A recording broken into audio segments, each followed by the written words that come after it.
Ay, ikaw ba dyan? May isang kumakanta. Yes, Will. Saan ka kumakanta? Sa ngayon, sa mga food park lang kasi doon sa gawin namin nauso yung mga food park. Ayan. Pero Dalaga before, ka ba?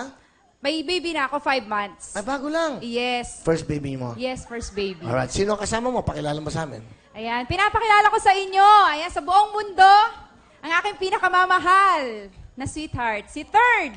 Hello po. Magandang hapon, Bill. Kahapon, third. Kahapon. Siyempre, oh. Ano gusto mong sabihin? Mahal mong asawa. Sweetheart, wala naman akong ibang hinahangad sa pamilya ngayon natin.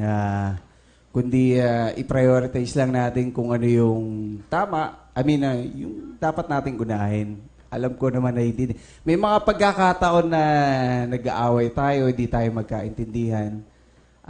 Dahil nga meron kang sariling, syempre alam, ako din gusto ko rin i-share. So, since first natin to, kaya, yun, nauunawaan ko na nagka-clash tayo minsan. So, wala akong ibang minsan magawa dahil ganon, minsan lalabas na lang ako, Will, lalabas na lang. Parang nalulungkot na lang ako, ganon.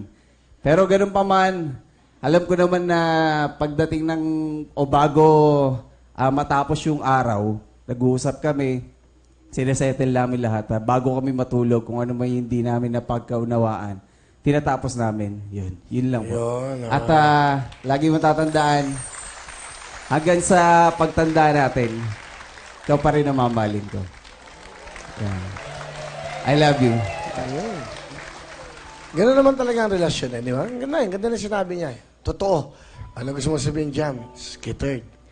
Sweet, ayan, tandaan mo, tama't mali ka, magkakampi tayo. Lalo na ngayon, syempre may baby na tayo, sa lahat ng ginagawa natin para kay champion, di ba?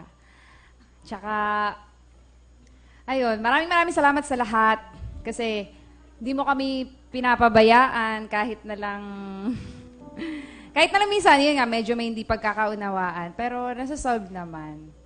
Ayun. Tsaka good luck sa exam mo sa June. Sana makuha na. Ayun. Kaluguranda ka. Thank you. Salamat. Wala nga.